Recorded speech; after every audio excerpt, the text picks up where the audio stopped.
श्रीकृष्ण श्रीकृष्ण श्रीकृष्ण श्रीकृष्ण। गुरुर्ब्रह्मा गुरुर्विष्णुः गुरुर्देवो महेश्वरः गुरुः साक्षात् परं ब्रह्म तस्मै श्री गुरवे नमः। तस्मै श्री गुरवे नमः। हरि ओम तत्सत्। నారద భక్తి సూత్రములు 38వ సూత్రాన్ని చదువుదాం. ముఖ్యతస్తు మహత్కృపయేవ భగవత్కృపాలేశాద్వా. గడిచిన సత్సంగంలో చూసినటువంటి కొన్ని సూత్రాల యొక్క అర్థం ఏమిటంటే 34వ సూత్రం నుంచి సాధనలు ఏమి చేస్తే ఈ పరాభక్తి, శుద్ధ భక్తి, అద్వైత భక్తి ఒక మనుషుడికి ఏర్పడుతుంది, ఎలా ఈ అద్వైత భక్తిని పెంపొందించుకుండేది, దాన్ని పొందేది, దానికి సాధనలు మార్గాలు చెప్తూ వివిధములైనటువంటి వేరువేరు ఆచార్యులందరూ కూడా ఈ భక్తిని గురించి ఇలా చెప్పారు, ఈ సాధనలు ఇవి చేస్తే ఆ భక్తిని పొందొచ్చన్నారని చెప్పి నారదుల వారు మొదట విషయ త్యాగం చేయాలి అని చెప్పారు. రెండోది సంగ త్యాగము చేయాలి అన్నారు. అంటే రిలేషన్స్ అండ్ పొజిషన్స్ అని మనసులో నుంచి వదిలేసేసి వాటి మీద అటాచ్మెంట్ పెట్టుకోకూడదు. అప్పుడు భగవంతుడి మీద అటాచ్మెంట్ ఉండట చేత ఆ అటాచ్మెంట్ లోకం మీద ఉన్నటువంటి అన్ని అటాచ్మెంట్లని డిటాచ్ చేస్తుంది. మూడోది అవ్యావృత భజనాత్ అన్నారు. అంటే అడ్డంకులు లేని, ఆటంకములు లేని నిరంతరమైనటువంటి కంటిన్యూస్లీ ఆ భక్తి, భగవంతుని జ్ఞాపకం చేసుకోవటం, ఆయన గురించి పాడటం, ఆయన గురించి పూజ చేయటం, భగవంతుని గురించి చింతించటం, చెప్పటం, వినటం, ఇవన్నీ చేస్తూనే ఉండాలన్నారు. 4వ సాధనల్లో ముఖ్యంగా మరల భగవద్గుణ శ్రవణ కీర్తనములు చేయుట చేత అన్నారు. భగవద్గుణమును శ్రవణం చేయటం అంటే సత్సంగములో పాల్గొంటూ ఆయన గురించి మరలా మహాత్ములు, సాధువులు, భాగవతులు చెప్పేటువంటి ఆ విషయాలను వింటూ వాటిని మరలా మనస్సులో చింతిస్తూ కీర్తిస్తూ అన్నారు. కీర్తించడం అంటే పాట పాడటమే కాదు, ఏదో ఒక విధముగా మనసా వాచా కర్మణ పొద్దున్న లేచిన దగ్గర నుంచి రాత్రి వరకు ఆ భగవంతు చింతనలో మనస్సుని పాల్గొనేట్లుగా చెయ్యి. ఆ తర్వాత చూసినటువంటి ఈ 38వ సూత్రంలో నీకు అసలు ఈ పరాభక్తి రావాలంటే, సత్సంగం నీకు దొరకాలంటే, నీలో ఇటువంటి ఒక ఆధ్యాత్మిక మార్గంలో పయనించాలనే ఉనకు కోరిక రావాలంటేనే ఆ మహాత్ముల యొక్క కృపచేతనే అన్నారు.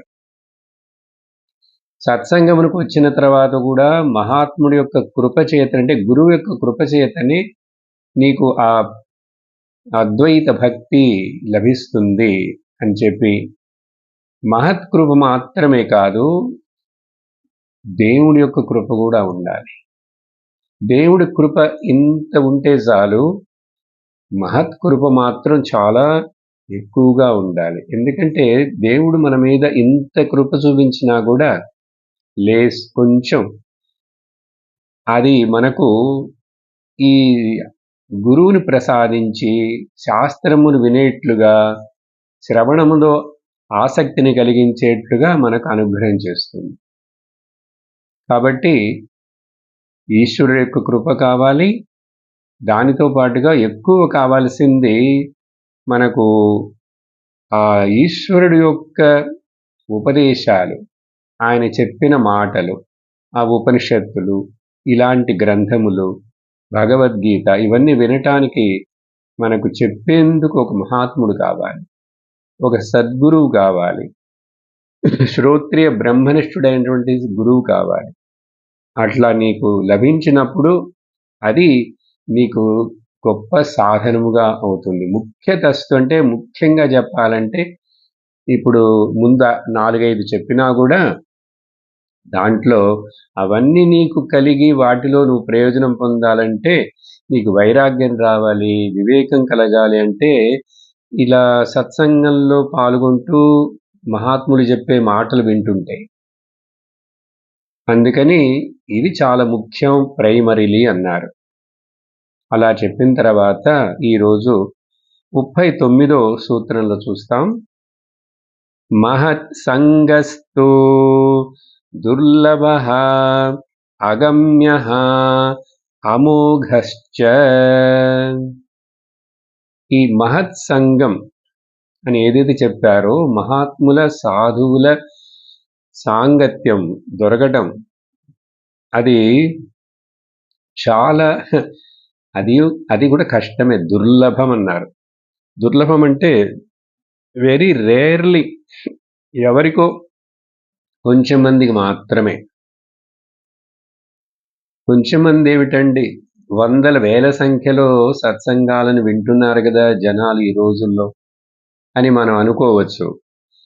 వేల మంది లక్షల మంది వింటున్నా కూడా దానిలో చివరికి కరెక్ట్గా విని కరెక్ట్గా అర్థం చేసుకొని ఇది మాత్రమే నాకు కావాలి, ఇదే నా జీవితం యొక్క ముఖ్యమైన గమ్యం, దీనికోసమే నేను జీవిస్తాను, దీనికోసమే నా మనస్సు శక్తి ధనము అన్నిటిని ఉపయోగిస్తానని చెప్పి ఎప్పుడైతే ఒక మనిషి నిర్ణయం చేసుకుంటాడో అది దుర్లభం. అట్లా ఎంతమందికి ఏర్పడుతున్నది? 10 సంవత్సరాలు 20 సంవత్సరాలు సత్సంగం చేస్తున్నాను, ఇలాంటి మాటలు వింటున్నా కూడా ఎక్కువ మందికి వైరాగ్యం రావట్లేదు. వివేకం కొంచెం ఏదో ఈ విషయాలని బాగున్నాయి పుణ్యం వస్తుందని చేస్తారే గాని నా ఈ భక్తి జ్ఞానముతో కూడిన భక్తిగా మారాలి, ఈ ద్వైత భక్తి అద్వైత భక్తిగా మారాలి అని చెప్పి అనుకోని వింటుండేవాళ్ళు చాలా అరుదు కదా. అందుకని అసలు సత్సంగం దొరకడమే కష్టం. ఆ సత్సంగం కూడా నిరంతరము మనకు ఎక్కువ కాలం బోధించటానికి ఆ గురువు గారు మహాత్ముడు మనకి అవైలబుల్గా ఉండాలి. ఆయన సిస్టమేటిక్గా సంప్రదాయబద్ధంగా మనకు ఉపదేశం చెయ్యాలి. చెప్తాను, మహానుభావుడు లేక సజ్జనుడు అంటే ఎట్లాంటి మనకి తెలిసేది, ఈయన సజ్జనుడా మహాత్ముడా అని నాకు ఎట్లా తెలుస్తుందంటే ఆ విషయాన్ని నేను కొంచెం విశదీకరిస్తాను ఈ మాటల యొక్క అర్థాన్ని చెప్పిన తర్వాత. కాబట్టి చాలా దుర్లభం, దుర్గమైన లభ్యతే ఇది దుర్లభం, చాలా అరుదు, రేర్ అంటాం కదా, ఆశ్చర్యం, అద్భుతం, వండర్. ఈ దుర్లభం వండర్ అనే దానికి వివేక చూడామణిలో శంకరాచార్యులు వారు ఒక చక్కటి శ్లోకాన్ని చెప్పారు. లోకంలో 7 వండర్స్ ఆఫ్ ది వరల్డ్ అని, తాజ్మహల్ వండర్ అని, అదని ఇదని జనాలు అనుకుంటుంటారు. అవి గిన్నిస్ బుక్ రికార్డులో ఎక్కిస్తుంటారు. అదంతా వదిలేసాయి. అసలు నిజమైన దుర్లభమైనటువంటి the wonders of the wonder ఏంటో తెలుసా? 3 విషయాలు ఇక్కడ ఏ జీవికైనా ఏర్పడినాయంటే అవి అన్నిటికంటే అద్భుతాలు, దుర్లభం. దుర్లభం త్రయమేవైతద్ దైవానుగ్రహేతుకం మనుష్యత్వం ముముక్షుత్వం మహాపురుష సంశ్రయః. శంకరాచార్యులు వారు చెప్తున్నారు, ఈ 3 చాలా దుర్లభం, ఎవరికైనా ఏర్పడిందంటే జరిగిందంటే అద్భుతం, ఆశ్చర్యం, దుర్లభం. ఏమిటా 3? మనుష్యుడుగా పుట్టడం మొదల్లో, మనుష్య శరీరం దొరకడం చాలా దుర్లభమే. ఎందుకంటే ఈ సృష్టిలో 84 లక్షల రకాలైనటువంటి రకాలు జీవరాశులు ఉన్నాయిట శాస్త్రం చెప్తుంది. మరి అన్ని జీవరాశులు వెరైటీలో ఈ మనుష్య శరీరం అనేటువంటిది ఒక వెరైటీ. మరి ఇది నాకు దొరికిందే. ఎందుకంటే ఈ మనుష్య శరీరానికి మాత్రమే మోక్షమును పొందేందుకు ప్రయత్నించే అవకాశం ఉంది. దేవతా శరీరానికి కూడా లేదు, గుర్తుంచుకోండి. కాబట్టి మనుష్యత్వం మనకు చాలా మందికి నేను ఇట్లా మనిషినిగా పుట్టినదే పెద్ద గొప్ప విషయం, నేను చేసిన ఎంతో పుణ్యం అనే కరెన్సీని పెట్టి దాన్ని చేత ఈ శరీరాన్ని పొందాను, కాబట్టి అది గుర్తించం. మొదట అది గుర్తిస్తేనే కదా, లేకపోతే మనిషి శరీరంలో ఉండి కూడా జంతువుగాను రాక్షసుడుగాను బతుకుతాడు. జంతు స్వభావం లేక రాక్షస స్వభావంతో బతుకుతాడు. కారణం ఏంటంటే ఆ మనుష్య జన్మ అనేటువంటిది జంతువునాం నరజన్మ దుర్లభం అన్నారు. జంతువులన్నిటంటే జీవరాశులన్నిటిలో నరజన్మ చాలా అరుదు దొరికిందంటే. దొరికిందిగా మనకిప్పుడు. ఇది ఆశ్చర్యం. అది ఎట్లా వచ్చిందో వచ్చింది. అది భగవంతుడి కృపణ, నేను చేసిన పుణ్యమా, మా తల్లిదండ్రులు చేసిన పుణ్యమా, ఏదైనా కానీ మనకు ఇప్పుడు తెలియదు అది ఏంటని. కానీ ఇప్పుడు మనుష్య శరీరంలో ఉన్నానే. కాబట్టి ఈ మనుష్యుడిగా పుట్టడమే ఒక గొప్ప విషయం. రెండోది ఏంటంటే మనుషుడుగా పుట్టిన తర్వాత ఈ శరీరంలో ఉండి వాడికి మోక్షమును పొందాలని ఒక జిజ్ఞాస వస్తుంది చూడండి, ముముక్షుత్వం. ఇది వచ్చినా కూడా అత్యంత దుర్లభం, ఆశ్చర్యం. అందుకని కోటాను కోట్ల మంది భక్తుల్లో, మనుషుల్లో ఆ మోక్షం అనేది ఉన్నదని, దాన్ని పొందాలని జిజ్ఞాస రావట్లేదు. దాని మీద అసలు ఇంట్రెస్ట్, క్యూరియాసిటీ లేదు. పేరుకేదో వింటాం, చదువుతాం, మోక్షం అంటుంటారు. అంటే మోక్షం అంటే చాలా మంది స్వర్గం అనుకుంటుంటారు. ఆ పురుషార్థాలు వినుంటారు, చెవులో పడి ఉంటాయి. ధర్మ, అర్థ, కామ, మోక్ష పురుషార్థాలు. కానీ ఆ మోక్షం అంటే ఏంటి అసలు? అది ఇక్కడ ఈ శరీరం ఉన్నప్పుడు పొందేదా, ఈ శరీరం వదిలిపోయిన తర్వాత వేరే ఎక్కడికో వెళ్ళి పొందేదా ఏంటని దాని గురించి తెలియదు. కాబట్టి ఆ ముముక్షుత్వం, మోక్తుం ఇచ్చ, ముముక్షుత్వం అది కలిగిందంటే ఒకడికి చాలా అబ్బా ఆశ్చర్యం, రేర్. వీడికి మోక్షం పొందాలని ఆసక్తి వచ్చింది, మనుషునిగా పుట్టాడు, ఇది మోక్ష ఆశ వచ్చింది. కానీ మోక్షాన్ని ఎట్లా పొందాలి అని చెప్పి వీడికి మార్గం చూపించేందుకు ఒక గురువు దొరకటం చూడండి, మహాపురుష సంశ్రయం. Association with the great saints and the mahatmas, అది దొరికితే వీడు మూడింటిని పొందాడంటే అబ్బా అద్భుతం. దుర్లభమైనటువంటి 3 దొరికినాయి. ఇప్పుడు మనం ఆలోచించి చూద్దాం. మన మనుషులుగా పుట్టాం, మనకు మోక్షం పొందాలి అని ఆశ ఉన్నది కాబట్టి నారద భక్తి సూత్రాలు, ఈ వేదాంత శ్రవణాన్ని వీటన్నిటినీ చేస్తున్నాము. అది వినేందుకు, చెప్పేందుకు ఎవరో నాకు చక్కగా బోధించేందుకు ఏదో ఒక గురువు దొరికారు అంటే మరి మనం ఇంకా అదృష్టవంతులమే కదా. మనకంటే ఈ లోకంలో మరొక అదృష్టవంతుడు ఎవ్వరూ లేరు.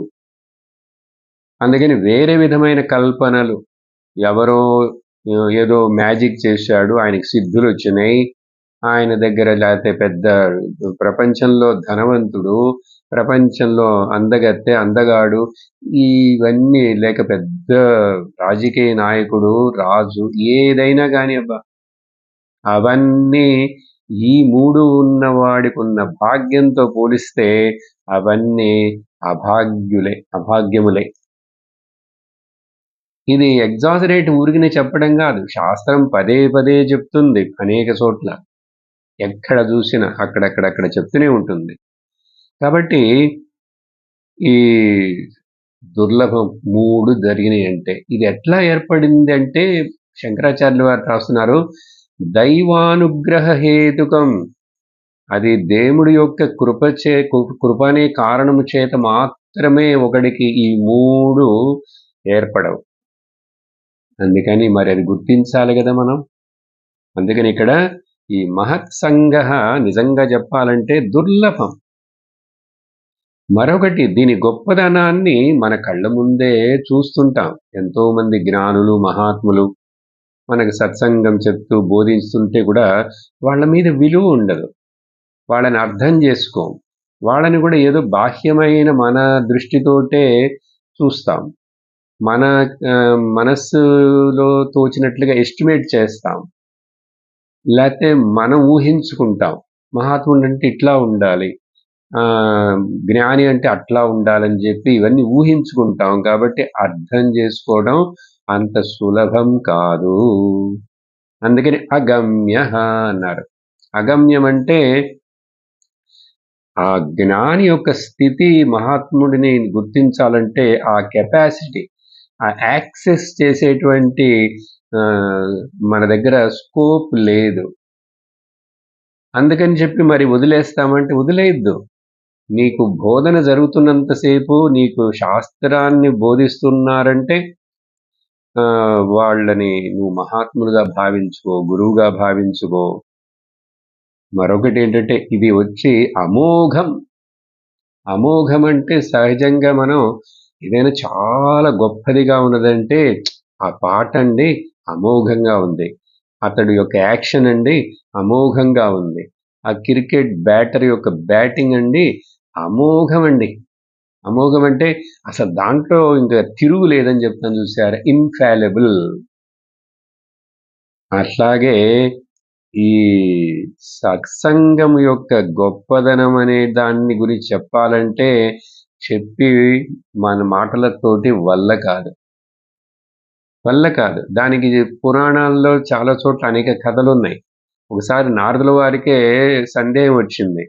ఆ సందేహం వచ్చి నారాయణ భగవాన్ని అడుగుతాడు, ఈ సత్సంగం యొక్క గొప్పదనం ఏంటి చెప్పు భగవానే అంటే, నారాయణుడు ఏం చెప్పాడంటే ప్రాక్టికల్గా ఈయనకి నేర్పిద్దామని చెప్పి, అది తెలుస్తుందిలే నీకే తర్వాత, నువ్వేం చేస్తావంటే ఇక్కడ కొంచెం దూరంగా ఒక చెట్టు కింద ఒక చిన్న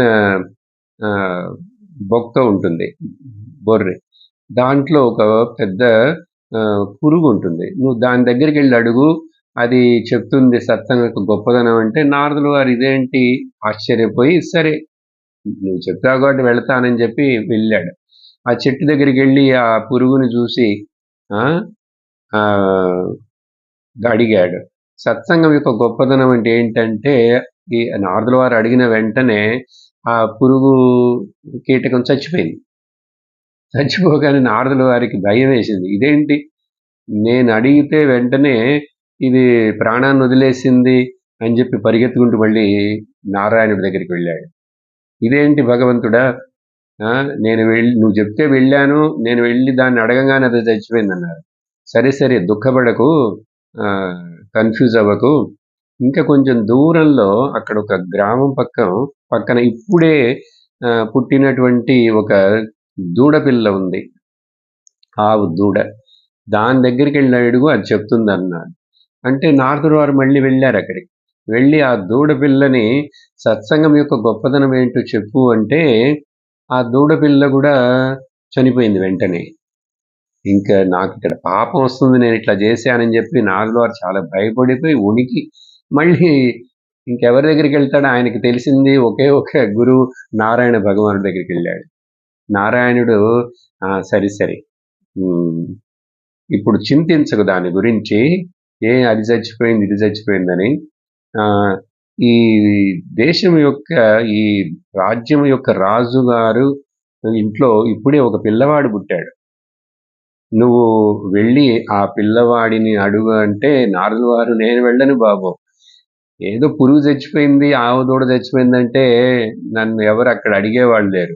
రాజుగారి గృహానికి వెళ్ళి ఆ పిల్లవాడిని నేను చూసి అడిగే, సపోజ్ ఆ పిల్లవాడు చచ్చిపోయాడంటే నాకు అక్కడ రాజుగారు ఉరి వేస్తారు, నా మెడ తీసేస్తారు. అంటే అట్లా కాదు, ఈ దీంట్లో నువ్వు సక్సెస్ అవుతావు, నీకు ఆన్సర్ దొరుకుతుంది అని చెప్పి నారాయణ భగవానుడు సమాధానపరిచి పంపిస్తే, వెళ్ళాడు నారదుడు.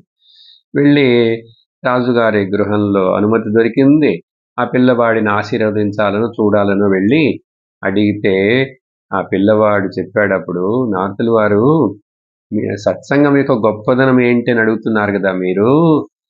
కొద్ది రోజుల కిందట మీరు కొంచెం సేపటి కిందటనో కొద్ది రోజుల కిందటనో మొదట ఒక పురుగుని చూశారు, వచ్చి అక్కడ అడిగారు కదా ఇదే ప్రశ్నని. ఆ తర్వాత మీరు చూడంగానే ఆ పురుగు చచ్చిపోయింది కదా. ఆ చచ్చిపోయిన పురుగు తర్వాత మళ్ళీ ఆవు దూడ దగ్గర వెళ్ళి అడిగారు ఎవరు కదా. ఆవు దూడ ఎవరో తెలుసా? ఆ చచ్చిపోయిన పురుగులో ఉన్న జీవుడే ఆవు దూడగా పుట్టాడు. అంటే పురుగు జీవితం కంటే ఆవు దూడ జీవితం కొంచెం గొప్పదే కదా, మేలు. ఆ తర్వాత ఆవు దూడ దగ్గరికి వచ్చి అడిగితే అది చనిపోయింది కదా. ఇప్పుడు ఆ ఆవు దూడ శరీరం వదిలేసి నేను ఇట్లా ఒక రాజుగారింట్లో ఇలా ఒక పిల్లవాడిగా పుట్టానంటే దానికి కారణమేంటో తెలుసా? మీ యొక్క సాంగత్యమే. మీ యొక్క సాంగత్యమే అని చెప్తే అప్పుడు నారదుడు వారు అర్థం చేసుకున్నాడు. చూశారా?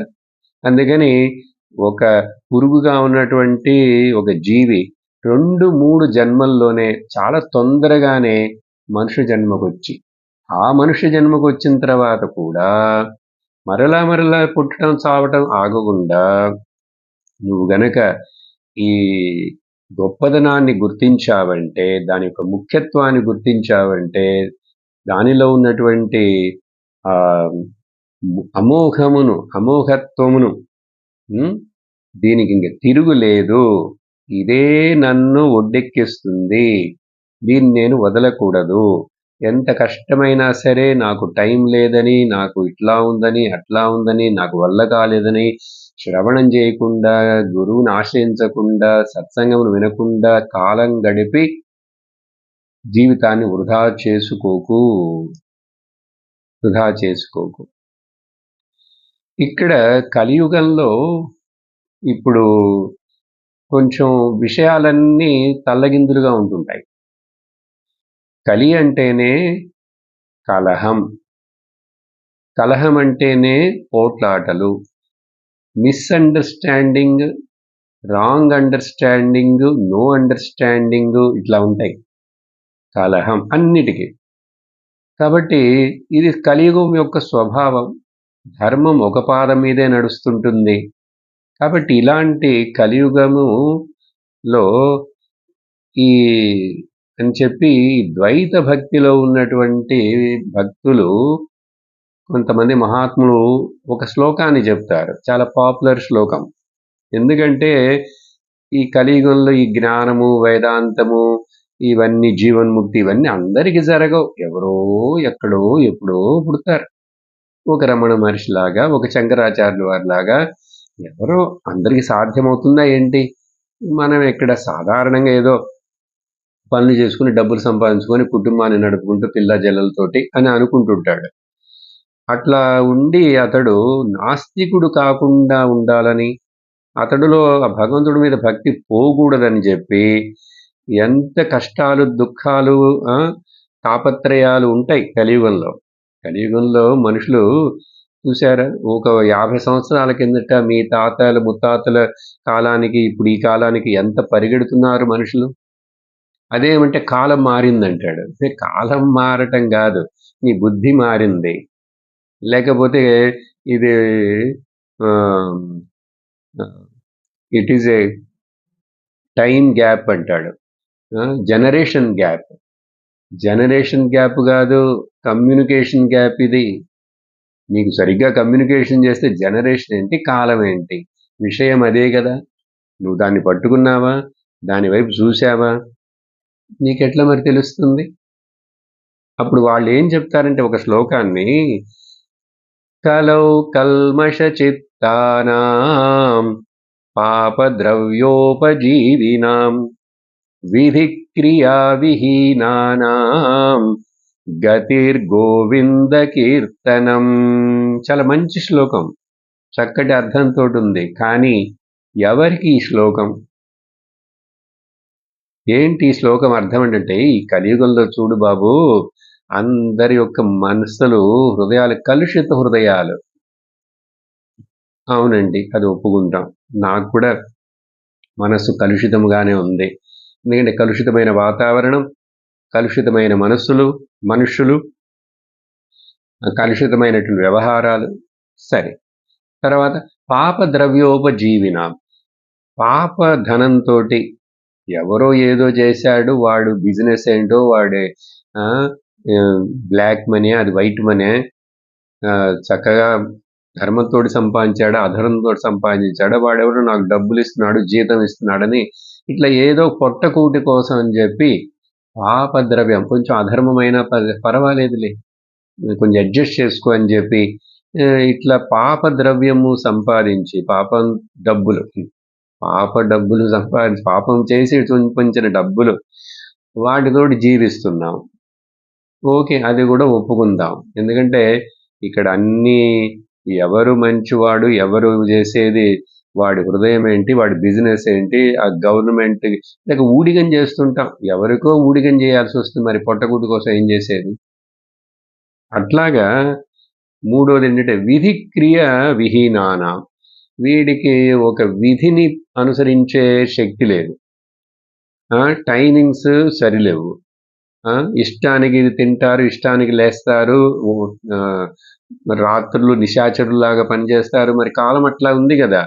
విధి క్రియ విహీనం అంటే చెప్పినది ఏది కూడా చెప్పినట్లు, ఒక పూజ కానీ, ఒక కర్మ చేయాలి, ఏదైనా సరే, అపకర్మ కానీ సవ్యకర్మ కానీ, ద్రవ్యశుద్ధి లేదు, కాలశుద్ధి లేదు, దేశశుద్ధి లేదు, వాక్ శుద్ధి లేదు, మంత్రశుద్ధి లేదు, మంత్రహీనం, క్రియాహీనం, భక్తి అంతకంటే శ్రద్ధ లేదు.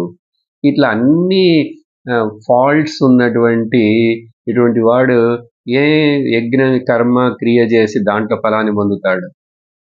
ఆ చేయించేవాడు కానీ. అందరూ డబ్బుల కోసం, వీళ్ళేమో టైం లేదు, షార్ట్ కట్లో చేయండి అని చెప్పి ఆన్లైన్లోనే మీరు చేసేయండి, ఆన్లైన్లో శ్రాద్ధం పెడతాట, ఆన్లైన్లోనే పెళ్ళిళ్ళు చేసేస్తున్నారు. అట్లాంటి క్రియావిహీనం చూసారా.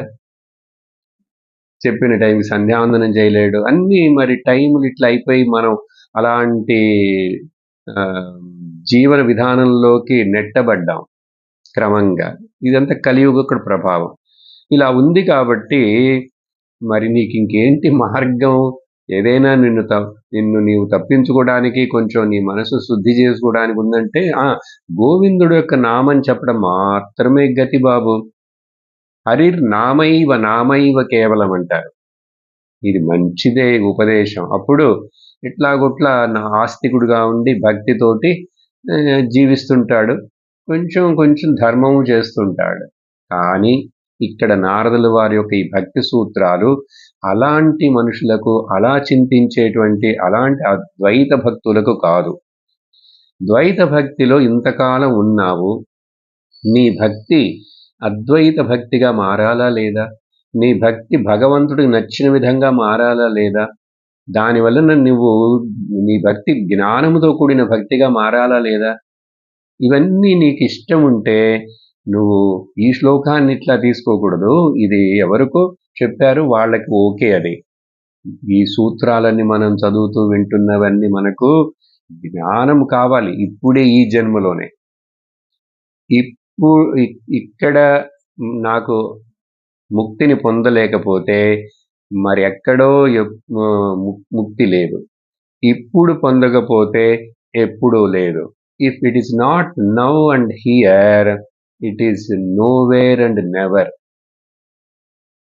దీన్ని ముక్తి అనేది పెరుస్తగా అర్థం చేసుకోకపోయినా ఇట్లా చెప్తాను. శాంతి అనేటువంటిది ఇప్పుడు లేకపోతే ఎప్పుడు శాంతి లేదు. శాంతి అనేది ఇక్కడ లేకపోతే శాంతి అనేది ఎక్కడా లేదు. ఎందుకంటే శాంతి ముక్తి. శాంతోయం ఆత్మా శాంతి సమృద్ధమమృతం అంటుంది శాస్త్రం. కాబట్టి ఆ శ్లోకం అట్లా ఎక్కడైనా ఎవరు చెప్తే విన్నా కూడా దాన్ని ఉండనినట్ల. అది పక్వమైనటువంటి మనస్సున్నటువంటి సాధకులకు కాదు. మనం ఇప్పుడు హైయెస్ట్ అడ్వాన్స్డ్ సాధకులను గురించి వాళ్ళు చేయవలసిన సాధనల గురించి చెప్తున్నాం కాబట్టి అది గుర్తుంచుకోవాలి. సరే, 39వ సూత్రం ఇలా చెప్పి పొగిడిన తర్వాత దుర్లభం, అగమ్యం అండ్ అమోఘం.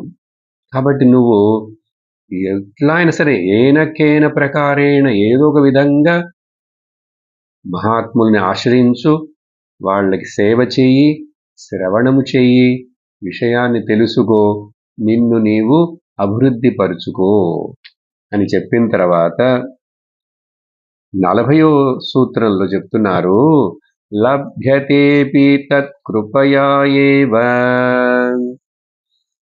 ఇక్కడ దేవుడి కృప, ఈశ్వరుడి కృప వలననే అసలు నీకు ఈ మహత్కృప లభిస్తుంది అంటున్నారు.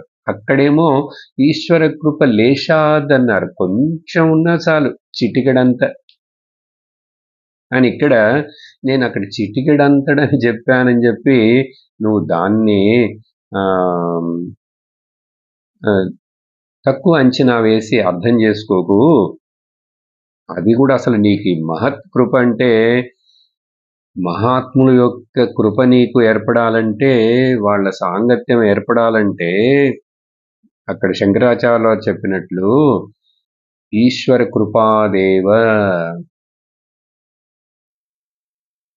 ఈశ్వర కృపాదేవ పుంసానాం అద్వైత వాసన లభ్యతే. ఒక మనుషుడికి అద్వైతమనే జ్ఞానాన్ని పొందాలని, శుద్ధమైనటువంటి పారమార్థిక జ్ఞానం, బ్రహ్మజ్ఞానం పొందాలనేటువంటి ఒక ఆశ రావాలంటే దానికి ఆ ఈశ్వరుడికి కృపయే అని చెప్పి చెప్పబడుతుంది. కాబట్టి ఈ సంఘము, మహాత్ముల సంఘము ఈశ్వరుని కృప. ఇప్పుడు ఏం చెప్పారు ఈ 2 శ్లోకాల్లో? ఈశ్వరుడి కృప చేతనే నీకు మహాత్ముల సాంగత్యం ఏర్పడుతుంది. అందుకని ఈశ్వరుడి దగ్గర నువ్వు ప్రార్థించాలట్లా. నువ్వు ఏదో ద్వైత భక్తిలో ఎన్నో సంవత్సరాలు అలా చేసి ఎన్నో జన్మలు నీకు ఇప్పుడు మనసు శుద్ధమైంది కాబట్టి భగవంతుడు నీకు సద్గురువుని, మహాత్ముణ్ణి, గురువుని సప్లై చేస్తాడు. అప్పుడు నీకు అక్కడ దాంట్లో కూడా శాస్త్రము బోధించే గురువుని సప్లై చేస్తాడు. ఆ మహాత్ముల యొక్క సాంగత్యము చేత, వాళ్ళ యొక్క బోధన శ్రవణము చేత అద్వైత భక్తి నీకు ఏర్పడుతుంది అని అర్థం. కాబట్టి ఇలా చెప్పిన తర్వాత కఠోపనిషత్తులో ఈ ఆత్మజ్ఞానం, ఆత్మ ఎవరికి తెలుస్తుంది, ఎవరికి లభిస్తుంది అంటే, ఎవరైతే దాన్ని వరించుకుంటారో, అది నాకు కావాలని కోరుకుంటారో, యమేవైష వృణుతే తేన లభ్యః తస్యైష ఆత్మా వివృణుతే తనుం స్వాం. మొదల్లో నేను ఇష్టపడాలి కదా, నాకు అది కావాలని ఎవరైతే కోరుకుంటాడో వాడికి ఆత్మ తనను తాను రివీల్ చేసుకుంటుందిట. అంటే ఉన్నది ఆత్మనే కదా, వాడే ఆత్మ కదా, కానీ అజ్ఞానాన్ని తొలగించి అది తను తాను వ్యక్తపరుచుకుంటుంది. నేను అది కావాలని ఈ మనస్సుతోటి మొదట నిర్ణయం చేసుకోవాలి. ఆ నిర్ణయం చేసుకున్నా నేనంటే అది నా నిర్ణయం కాదు, అది లోపల ఉన్నటువంటి ఆ ఈశ్వరుడే నిర్ణయిస్తాడు అని ఆ భావన ఉన్నప్పుడు ఏమవుతుందంటే అహంకారం రాదు. ఎందుకంటే మధ్యలో ఇక్కడ ఈశ్వరుని తీసుకొస్తారు, మరి నేను డిసైడ్ చేసుకోవాలంటారంటే నువ్వు నీ విల్ పవర్ తోటి నువ్వు దాన్ని కోరుకోవాలి. తర్వాత దానికి భగవంతుడు లోపల నుంచి చెప్పాను కదా, డబుల్ ఇంజన్, ఫ్రంట్ ఇంజన్గా నువ్వు ఉంటే వెనక ఇంజన్గా ఆయన ఉండి నెడుతుంటాడు, మనల్ని ముందుకు తీసుకెళ్తాడు. ఇది నమ్మాలి. ఇదే జరుగుతున్నది జీవితంలో. లేకపోతే నాకేం తెలుసు, నా కర్మ ఫలాలు నాకు తెలుసా, నాకు ఎంత పుణ్యపాపాలు నాకు తెలుసా? ఏ అకౌంట్ బ్యాలెన్స్ మనకు తెలియదు. ఈ అకౌంట్ బ్యాలెన్స్ చూసారా, మిగతావన్నీ తెలుస్తాయి. బ్యాంక్ బ్యాలెన్స్లు అన్ని, ఫోను ఎంత ఇంకా ఛార్జ్ ఉంది, లేక ఫోన్లో ఎంత డేటా ఉంది, దానికి అన్నీ తెలుస్తాయి. కానీ మన పుణ్యపాపం ఎంత ఉన్నది, ఇంకా ఎంత తరిగింది, ఎంత ఖర్చు అయింది తెలియదు. తర్వాత 41వ సూత్రంలో చెప్తున్నారు ముఖ్యమైనది, ఎందుచేత మహత్సంగం నేను గొప్పదని చెప్పాను? ఆ మహత్సంగం దొరకాలంటే ఈశ్వర కృప అని చెప్పాను. అప్పుడు ఈశ్వరుడి కృప ఉన్నదంటే అది మన కళ్ళకి ఎట్లా కనపడదు. కానీ జీవితంలో ఒక మహాత్ముడు నాకు దర్శనం దొరికింది. ఆయన చెప్పే ఉపదేశం వినటానికి నాకు అవకాశం దొరికిందంటే అది నువ్వు ఆయన సాక్షాత్ ఈశ్వరుడే. తస్మిన్ తజ్జనే భేద అభావాత్. ఇది చాలా ముఖ్యం. అందుకని ఆ గురువు మహాత్ముడిని నువ్వు ఇంకా అక్కడ దుర్లభం, అమోఘం, ఇవన్నీ చెప్పింది ఎందుకంటే అక్కడ నీకు ఆ గొప్పదనం తెలియాలి. ఆయన భగవంతుడు, భక్తుడు వేరు కాదు. ఎటువంటి భక్తుడు? జ్ఞానమును పొందినటువంటి ఆ జ్ఞాని భక్తుడు, ఆ గురువు, ఆ మహాత్ముడు భగవంతుడి కంటే వేరు కాదు. తస్మిన్ తజ్జనే. భగవంతుడు యొక్క భక్తుడు. భగవంతుడి యొక్క భక్తుడు అంటే ఆ భక్తులందరూ భగవంతుడి స్వరూపమే. కానీ దాంట్లో ఎవరైతే ఆ భక్తిని, భగవంతుని గురించి మనకు సరి అయిన విధంలో అర్థమయ్యేట్టు చెప్పి మనల్ని ఒక మార్గం చూపించి నడిపిస్తాడో తజ్జనే. తజ్జనే అంటే జనరల్గా ఇక్కడ దేవుడు, భగవంతుడు అంటే భక్తులు, వాళ్ళకి మధ్యలో భేదం లేదు అని అర్థం. కానీ అట్లా భేదం లేదంటే మరి ఇక్కడ భక్తులు చాలా మంది మోసం చేసే భక్తులు, వేషం వేసుకుండే భక్తులు, భక్తి పేరు చెప్పి చాలా చాలా ఫ్రాడ్ అని చేసేవాళ్ళు ఉన్నారు. అహంకారం చూపిస్తుండే భక్తులున్నారు. గొప్పల కోసం పోయే భక్తులుంటే మరి భక్తులకి, దేవుడికి అది నువ్వు ఇక్కడ ఎలా అర్థం చేసుకోవాలంటే, from the Advaita standpoint హైయెస్ట్గా చెప్తే సర్వం బ్రహ్మమయం. ఇంకప్పుడు మరి భక్తుడేంటి? అభక్తుడు కూడా దేవుడి స్వరూపమే. కాకి, పిల్లి, కుక్క అన్ని కూడా భగవంతుడి స్వరూపమే. అది ఓకే. ఇప్పుడు ఇక్కడ ఆ మహాత్ముడి గురించి కదా చెప్తూ వస్తున్నాం. మత్సంగం, సత్సంగం, మహాపురుష సాంగత్యం, మహాపురుష సంశ్రయం. ఆ మహాపురుషుడైనటువంటి జ్ఞాని భక్తుడైనటువంటి అతడికి, భగవంతుడికి భేదం లేదు. అంటే ఎందుకు చెప్తున్నారు ఇట్లా? నువ్వు గుళ్ళో వెళ్ళి పూజ చేసి ఆరాధిస్తూ కొబ్బరికాయలు కొడుతూ నువ్వు ఇష్టపడేటువంటి ఆ ఇష్ట దైవాలు అవన్నీ ఉన్నాయి. అది మంచిదే, నిన్ను మంచి ఒక భక్తిలో మార్గంలో తీసుకెళ్తుంది. కానీ నీకు కళ్ళ ముందు జీవిస్తూ ఉన్నటువంటి, నీతో మాట్లాడేటువంటి ఆ మొబైల్ దేవుణ్ణి, గుడిని నువ్వు ఆయన దేవుడితో సమానం అని చెప్పి నీకు హృదయంలో బాగా అర్థం అవ్వాలి. శ్లోకం చెప్పడం సులభం. గురుర్ బ్రహ్మ, గురుర్ విష్ణు, గురు అందరు చెప్తాం, చిన్నప్పటి నుంచి చెప్తున్నాం. కానీ నిజంగా దాని యొక్క అర్థం, నాకు భావం, నేను దాన్ని ఎక్కడైనా అనుభవపూర్వకంగా నేను గ్రహించగలిగానా? నాకు జీవితంలో నాకు దొరికినటువంటి అటువంటి మహాత్ముడు గురువుని నేను సాక్షాత్ ఈశ్వరో గురురాత్మేతి మూర్తి భేద విభాగినే. వాళ్ళిద్దరు చూడటానికి మూర్తిలో, ఆకారంలో, దీంట్లో భేదం ఉంది ఈశ్వరుడికి, గురువుకి. కానీ వాళ్ళిద్దరూ ఒకటే. ఇది అర్థం చేసుకోవడానికి నేను కొన్ని మీకు ఉదాహరణలు చెప్తాను. చాలా ముఖ్యమైన విషయం. ఎందుకంటే మనం ఈ దొరికిన గురువుని, మహాత్ములని అర్థం చేసుకొని వాళ్ళకి గొప్పతనాన్ని మనం తెలుసుకోలేకపోతున్నాం. అందుకనే గుడిలోనో లేక అక్కడ ఇన్ని వేల రూపాయలు ఇస్తాడు దేవుడికి, వస్త్రాలకి, ఆభరణాలకి, అన్నిటికీ. కానీ ఆ దేవుడి గురించి కథ చెప్పేటువంటి ఆ మహాత్ముడు భాగవతుడికి 11 రూపాయలు ఇచ్చి కొబ్బరికాయ ఇస్తాడు.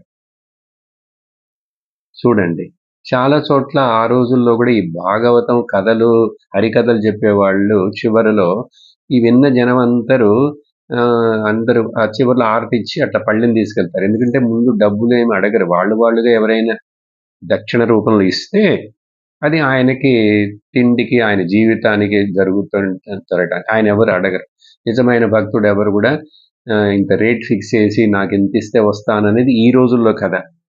ఆయన ఆ రోజుల్లో నిరాడంబరంగా ఉండి, నిష్కామముగా భగవత్ కథ చెప్పడంలోనే. కానీ ఆయనకి తినటానికి మరి కట్టుకోవడానికి బట్ట కావాలి గదా! ఆయనకి పిల్లా జల్లా ఉండి ఇల్లుంటే కుటుంబం.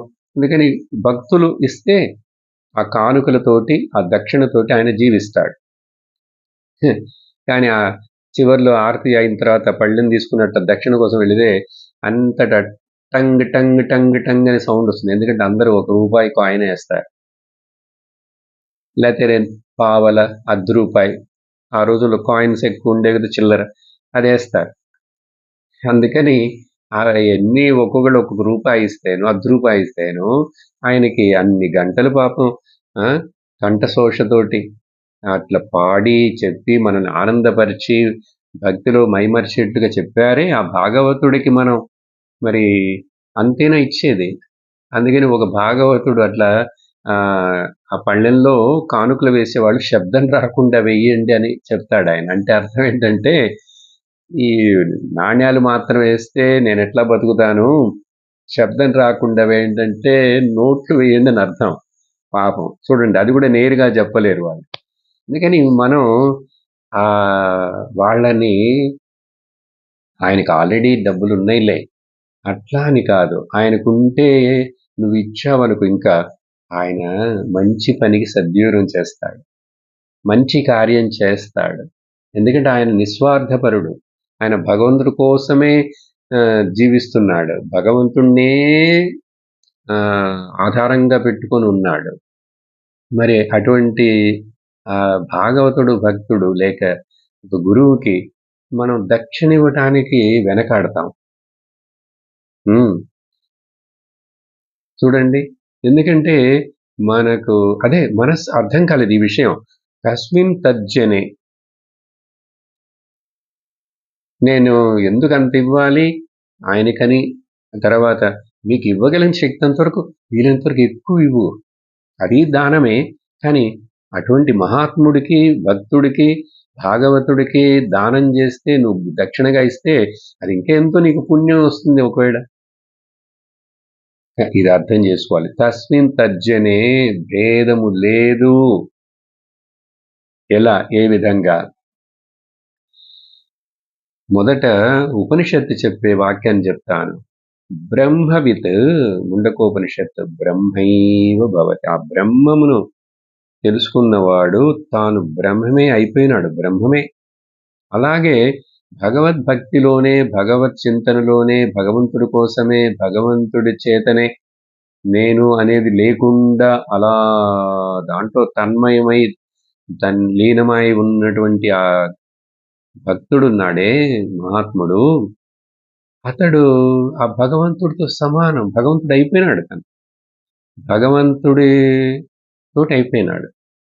కాబట్టి మనం దానికి మరి ఎంత గౌరవించాలి, ఎంత ఆదరించాలి, ఎంత మనం దాన్ని ఆరాధించాలి, అది తెలియాలి కదా. ఇక్కడ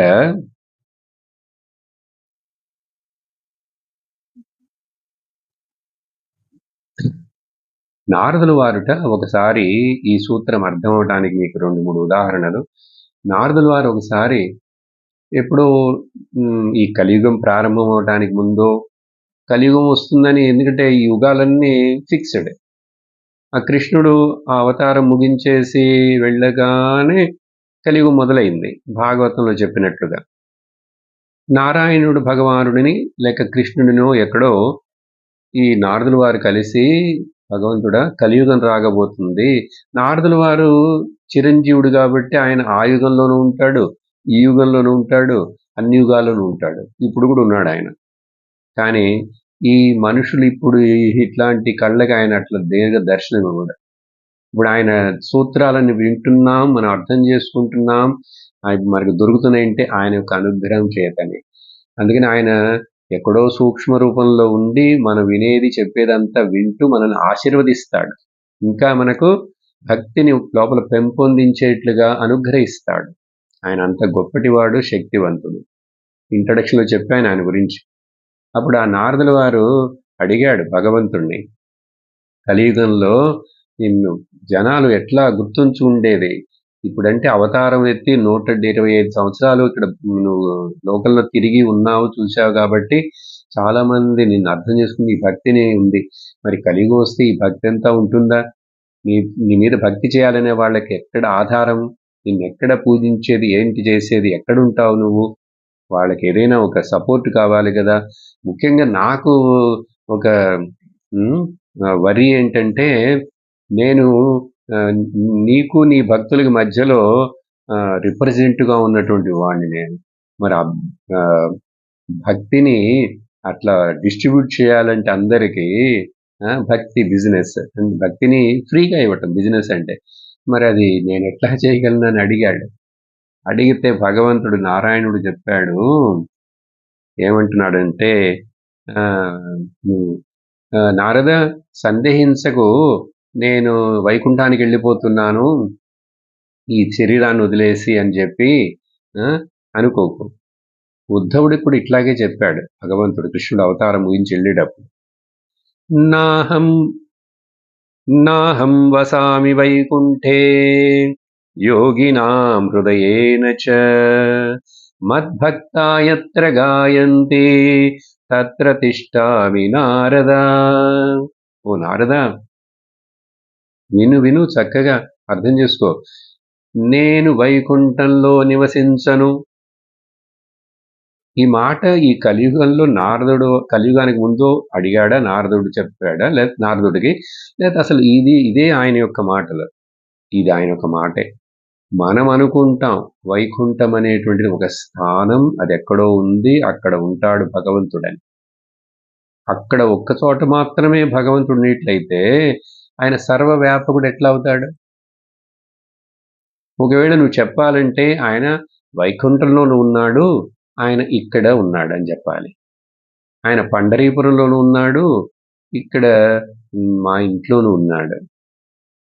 అది కావాలి కానీ ఆయన పండరీపురంలో మాత్రమే ఉన్నాడని చెప్తే తప్పు అవుతుంది కదా. నాహం వసామి వైకుంఠే, నేను వైకుంఠంలో నివసించట్లేదు, లేక యోగుల యొక్క హృదయంలో కూడా నివసించటం లేదు. యోగులంటే తపస్సు చేసి యోగం చేసే అటువంటి వాళ్ళ మనసులో కూడా నేను నివసించట్లేదు. మరి ఎక్కడ ఉంటావు? మద్భక్తా యత్ర గాయంతి, నా భక్తులు ఎక్కడైతే నన్ను గురించి గానం చేస్తుంటారో, నా గురించి బోధనం చేస్తుంటారో, నా గురించి వింటుంటారో, కీర్తన చేస్తుంటారో, అటువంటి ఆ భక్తుల యొక్క గానం చేసే చోట, అంటే సత్సంగం జరిగే చోట, అక్కడ తత్ర తిష్టామి నారద, నేను అక్కడ ఉంటానన్నాడు. నేను అక్కడ ఉంటాను. అందుకనే సత్సంగంలోదా ఆ సద్విషయము, భగవద్విషయము, భగవత్ కథలు, భక్తుల కథలు అన్నీ చెప్పడం చేత అక్కడ భగవంతుడి యొక్క సాన్నిధ్యం నిండుగా ఉంటుంది. అక్కడికి వెళ్ళినప్పుడు మనకు అందుకనే ఒక ఎనర్జీ వస్తుంది, భగవంతుడి యొక్క అనుగ్రహం వస్తుంది. అది మనకు గుర్తించకపోతే అది ఉన్నా కూడా మనం రిసీవ్ చేసుకోలేము. ఇది ఎట్లాగంటే, నా ఇంట్లో నా టీవీ యొక్క సెటప్ బాక్స్ సెట్ చేసి పెట్టలేదు, కానీ పైనుంచి ట్రాన్స్మిషన్ జరుగుతూనే ఉన్నది శాటిలైట్లో నుంచి.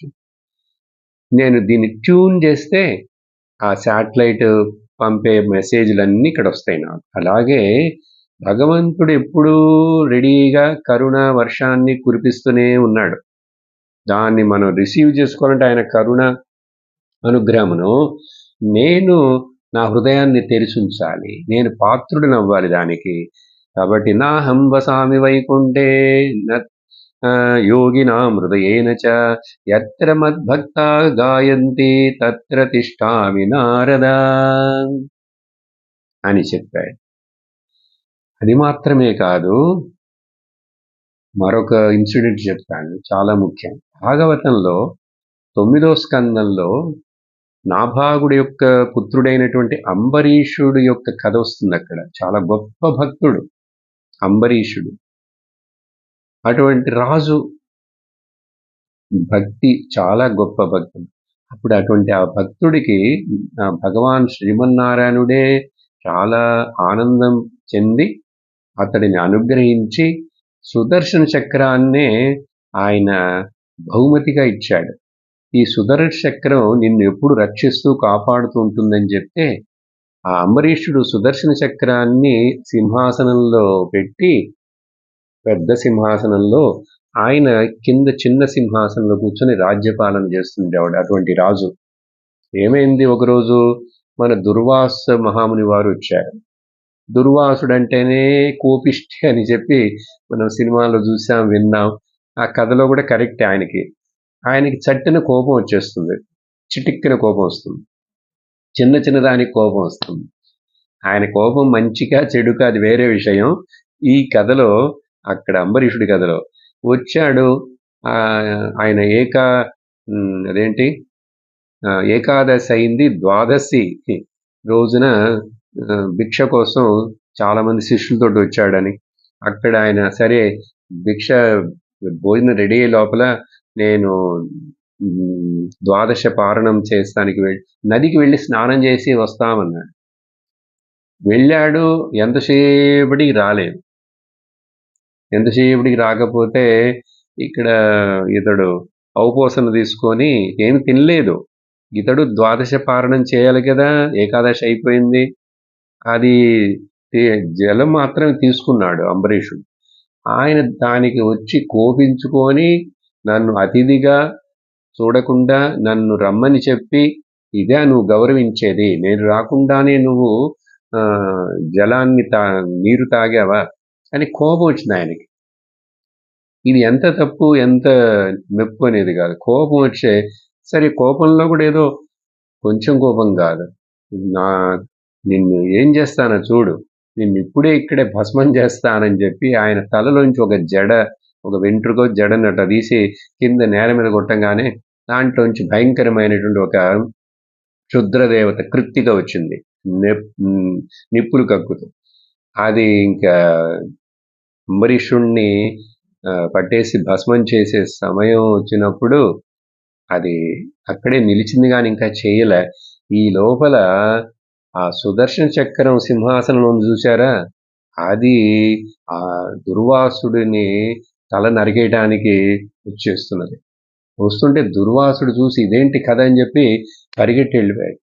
పరిగెట్టి వెళ్ళాడు, బ్రహ్మలోకం వెళ్ళాడు. బ్రహ్మదేవుని నన్ను రక్షించు రక్షించు, సుదర్శన చక్రం వస్తుంది నన్ను నెట్టుగా తరుముకుంటుంటే బ్రహ్మదేవుడు చెప్పాడు, సుదర్శన చక్రానికి బదులు చెప్పే శక్తి నాకు లేదన్నాడు. సరే ఎక్కడ నుంచి మళ్ళీ కైలాసానికి పరిగెత్తి శివుడి దగ్గరికి వెళితే శివుడు కూడా ఆ సుదర్శనమునకు ఎదురు మరొకటి ఏమీ ఆయుధం లేదు, అందుకని నువ్వు ఆ సుదర్శనుడు అయినటువంటి ఆయుధానికి అధిపతి అయినటువంటి ఆ నారాయణుడి దగ్గరికి వెళ్ళంటే అక్కడికి వచ్చాడు ఆయన. వస్తే అక్కడ చెప్తాడు, వేడుకుంటుంటే భగవంతుడు అక్కడ చెప్పిన శ్లోకం చాలా ముఖ్యం.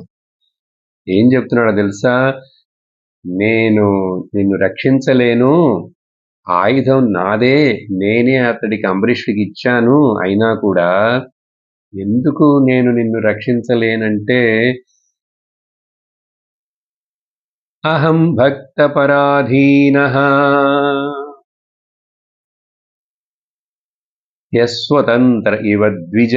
ఓ బ్రాహ్మణుడా, దుర్వాసుడే, నేను ఆ భక్తులకు పరాధీనుడను, అస్వతంత్రుడిలాగా నేను వాళ్ళ చేతుల్లో చిక్కుకుపోయాను, వాళ్ళకి బానిసుడను నేను, వాళ్ళకి సేవకుడును నేను.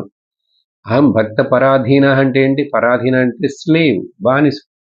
భక్తులకు నేను వాళ్ళకి అనుగుణంగా వాళ్ళ కింద నేను అడిగిమణిగి ఉంటాను. ఎందుకంటే సాధువిర్గ్రస్త హృదయ, సాధువులైనటువంటి అంటే మహాత్ములైన భక్తుల హృదయంలో నేను బంధించబడ్డాను. వాళ్ళు నన్ను వాళ్ళ భక్తి అనే తాడు చేత నన్ను కట్టి లోపల పెట్టేసుకున్నారు. అందుకని భక్తైర్భక్త జనప్రియ, కాబట్టి నేను అటువంటి భక్తుల యొక్క ప్రియుడను నాను, వాళ్ళు నాకు ప్రియమైనటువంటి వాళ్ళు. అందువలన మరొకటి చెప్తాను విను. కాబట్టి నేనేమి చెయ్యలేను ఇప్పుడు నేను. ఎందుకంటే సాధవో హృదయం మహ్యం, ఆ సాధువుల హృదయమే నేను. సాధూనాం నా హృదయమే ఆ సాధువులు. సాధూనాం హృదయం త్వహం, ఆ సాధువుల యొక్క హృదయం నేను. నా హృదయం వాళ్ళు, వాళ్ళ హృదయాన్ని నేను. మదన్యత్తేన జానంతే, నేను తప్ప వాళ్ళకి మరేమీ తెలియదు. ఆ ఇన్నోసెంట్ పీపుల్, నేను తప్ప వాళ్ళకి మరొకటి ఏమి తెలియదు. అనన్యులు వాళ్ళు, భక్తులు. కాబట్టి నాహం తేభ్యో మనాగపి, నేనెట్లా వాళ్ళని నిర్లక్ష్యం చేయగలను? How can I leave them? అందుకనే గీతలో భగవంతుడు అనన్యాశ్చింతయంతో మాం ఏ జనా పర్యుపాసతే తేషాం నిత్యాభియుక్తానాం యోగక్షేమం వహామ్యహం. ఎందుకు ఇన్ని ఉదాహరణలు నేను చెప్తున్నాను? తస్మిన్ తజ్జనే భేద అభావాత్, భగవంతుడి యొక్క ప్రియమైనటువంటి ఇలాంటి నిష్కామ భక్తుడు, జ్ఞాని భక్తుడికి భగవంతుడికి భేదము లేదు. భగవంతుడే ఆ పురాణంలో భాగవతంలో అక్కడంతా చెప్పేస్తాడు. నేను వాళ్ళ కాళ్ళ వెనక నడుస్తుంటాను. కాబట్టి నేను నిస్సహాయుడిని. I'm helpless. ఓ బ్రాహ్మణ దుర్వాస, నువ్వు వెళ్ళి ఆ భక్తుడినే దగ్గరే మన్నించమని అడుగు. Please go and ask for excuse అన్నాడు భగవంతుడు నారాయణుడు.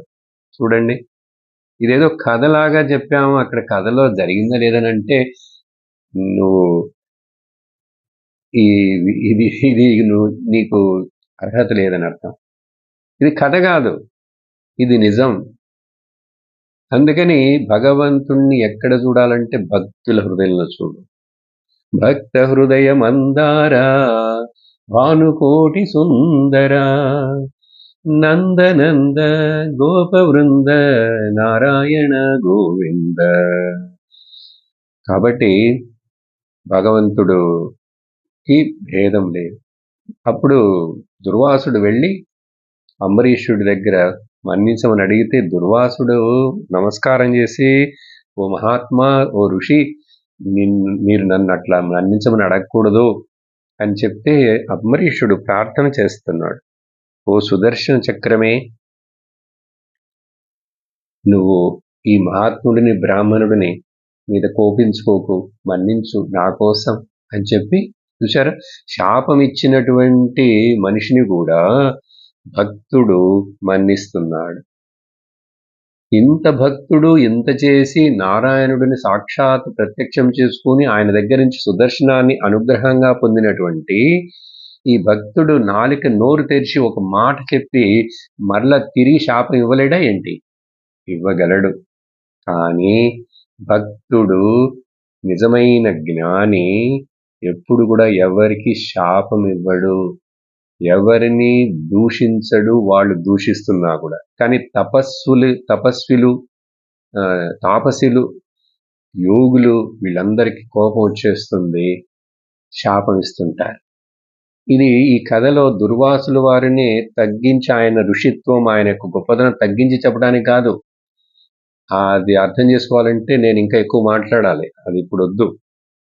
ఆయన నిజంగా, ఎందుకంటే లోకంలో ఇట్లా ఆ భక్తుల యొక్క గొప్పదనాన్ని తెలియజేయటానికి భగవంతుడు ఆ దుర్వాసుడు అనే ఒక క్యారెక్టర్ని ఆయన కోపిష్టివాడుగా అట్లా పెట్టి ఆయన భగవాన్ దుర్వాస. భాగవతంలో శుకదేవుడు వారు ఆ దుర్వాసుల గురించి చెప్పేటప్పుడు భగవాన్ దుర్వాస అని సంబోధన చేస్తారు. ఆయన కథలు ఇంకా వేరే కూడా, స్వర్గంలో కూడా ఇట్లా ఒకసారి ఇంద్రుడి మీద కోపం వచ్చింది ఆయనకి, అక్కడ కూడా. ఇవన్నీ చక్కగా అర్థం చేసుకోవాలి. కాబట్టి ఈ సూత్రంలో భగవంతుడి యొక్క నిజమైన భక్తుడికి భేదం లేదు. అప్పుడు మనం ఈ నిజమైన భక్తుడు అంటే ఎట్లా తెలుస్తుంది ఏమిటని మనం 42వ సూత్రం అది కాబట్టి తదేవ సాధ్యతాం తదేవ సాధ్యతాం. కాబట్టి అదే నువ్వు సాధించటానికి, దానినే పొందేందుకు 2 సార్లు చెప్తున్నారు. అంటే ఏంటి? మొదట పరాభక్తి కావాలి, అద్వైత భక్తి కావాలని మొదట పట్టుదలతో ఉండు. దాన్ని పొందుటకు ఆ మహాత్ములు దేవుడి కృప నాకు కావాలి అని పట్టుదలతో ఉండు. ఆ దేవుడి కృపను పొందిన తర్వాత వచ్చినటువంటి ఈ సత్సంగమే నాకు శరణం, సత్సంగమే నాకు శరణం అని దాన్నే పట్టుకో, దాన్నే దాని మీదే ఆధారపడి ఉండు. దాని వలనే నువ్వు గమ్యాన్ని సాధించగలవు, నీ లక్ష్యాన్ని పొందగలవు. తదేవ సాధ్యతాం అని చెప్పి ఇప్పుడు వరకు మాట్లాడిన ఈ విషయాన్నంతా నువ్వు ఇలా సాధనలు చేయాలి, ఇలా అర్థం చేసుకోవాలి. అప్పుడు నువ్వు దాన్నే ముఖ్య లక్ష్యముగా పెట్టుకొని నువ్వు జీవితంలో ముందుకెడుతున్నావంటే ఆ లక్ష్యాన్ని చేరుతావు అని చెప్పిన తర్వాత తర్వాత 43వ సూత్రంలో దుస్సంగ సర్వధైవ త్యాజ్యః, కాంట్రా పిక్చర్. ఇప్పుడు వరకు సత్సంగం యొక్క గొప్పదనాన్ని ఇవన్నీ సాధనలు చెప్పిన తర్వాత ఈ సాధనలో మరొకటి ఏంటో తెలుసా? సత్సంగంలో ఉండటమే కాదు, దుస్సంగాన్ని వదిలేయటం కూడా నువ్వు తెలుసుకొని అర్థం చేసుకొని జాగ్రత్తగా ఉండాలి. సో నీకు దుస్సంగం యొక్క చెడు ప్రభావం తెలిస్తే గాని సత్సంగం యొక్క గొప్పదనము, మంచి ప్రభావం నీకు బాగా అర్థం కాదు. కాబట్టి కాంట్రా పిక్చర్, కంపేర్ చేసి చెప్పడానికి ఇక్కడ తప్పనిసరిగా ఎల్ల కాలములలో నువ్వు దుస్సంగమును దూరం పెట్టేసేయాలి, దుస్సంగం నుంచి దూరంగా ఉండాలి, దాన్ని వదిలేసేయాలి అని చెప్పి సూత్రం. ఈ సూత్రం యొక్క వివరణను నేను వచ్చే సత్సంగంలో ఎక్కువ మాట్లాడదాం. ఆ తర్వాత కనెక్టెడ్ సూత్రాలు కూడా దుస్సంగం అంటే ఏమిటి, అది ఎక్కడ, ఎట్లా, అనేక రకాల దృష్టికోణంలో మనం ఆ సూత్రాలను చూడబోతున్నాం. ఇప్పుడు ఒక 2 మాటలు చెప్పి ఈ విషయాన్ని, ఇప్పుడు వరకు విన్న విషయాన్ని కంక్లూడ్ చేయడానికి, ఈ సత్సంగంలో ఉండుట చేత ఇంతకాలం నా జీవితం ఎట్లా ఉందో, నేను ఎట్లా జీవించానో, పాస్ట్లో ఏమైనా జరిగినాయి అవన్నీ ఇప్పుడు జ్ఞాపకం పెట్టుకోకు. నువ్వు ఇప్పుడు చేరవలసిన చోటికి వచ్చావు, వినవలసింది వింటున్నావు, పొందవలసింది పొందుతావు. భగవద్గీతలో దీనికి భగవంతుడు ఒక శ్లోకం చెప్తాడు. క్షిప్రం